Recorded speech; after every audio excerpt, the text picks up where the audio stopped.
All right. So had a question recently from a client basically going, "Hey, I'm having gut issues. What's something I can do to help those that'll have a big effect?" And today I want to talk about that one thing. This is where I would start. This is where I recommend most people start. So what is that thing? Well, if we were to just kind of put it down to one word, it would be plants. Okay. A lot of people consume the wrong kinds of plants, too much of the wrong kind, or have misconceptions about how healthy plants are. Now, I want to be really, really clear here. Plants are not bad. There's some very good ones. You just have to be careful about which ones you're consuming and in what kind of quantities. So, kind of three main areas I want to focus on here. The first one, and this was a big help for me, is let's just talk about veggies. And in particular, you want to avoid raw or undercooked veggies. Okay. Why is that? Well, vegetables, and when I say vegetables in this regard, we're talking about stems or leaves of plants. Okay. Not, for example, a carrot or a potato. I'll get to that in a second, but we're talking stems or leaves. These naturally contain compounds that the plant uses to protect itself from predators, i.e., animals that can potentially eat those stems or leaves. And those compounds that are in these things are not something that our digestive systems are really designed to be consuming. For example, we have things like phenols, and we have things like tannins, and we have other compounds in these raw vegetables. And even sometimes they can make it through that cooking process.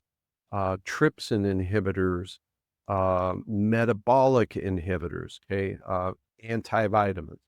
A lot of these things are just going to mess with your gut health, and you want to stay away from them. Again, I would kind of break this down into stems and leaves. Okay. So a good example would be spinach. A lot of people struggle with spinach. Um, yes, animals can eat it. The animals, ruminants also have multiple stomachs to be able to handle this cellulose load and all these things that go along with it. So that's where I would start. Raw and undercooked veggies can be really problematic from a number of different angles. Okay. The second thing that we want to talk about is grains. Okay. As far as gut health, grains, if you're struggling with gut health, they are generally best avoided.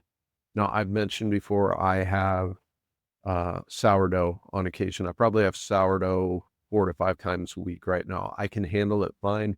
My gut health has improved to a point that I can, but in the beginning, it's something that I avoided, and I think it's helpful. So you've probably heard about a number of reasons to avoid grains, but when it comes specifically to gut health, something you want to pay attention to is a substance called zonulin.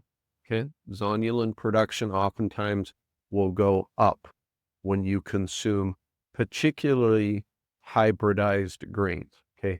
And in America, pretty much all our grains are hybrid grains. That's why a lot of times if somebody goes to Europe and they consume grain products there, they do fine. They have less of that over there as opposed to having the grain products here. Now, what is zonulin? Why is this a big deal? Well, basically, zonulin, it helps regulate how permeable your intestines are.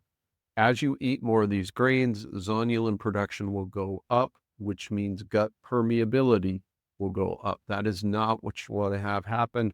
You're going to experience a number of problems from allergic reactions to just overall general gut problems. So grains, by and large, are best avoided. They also contain things like glyphosates. They also contain mycotoxins. Um, so again, best avoided, and something that's going to improve your gut health if you stay away from. The last one I want to talk about is legumes. Okay. Now, legumes are things like beans, peas, soy product, chickpeas, those kinds of things. Now, why are legumes best avoided? Okay.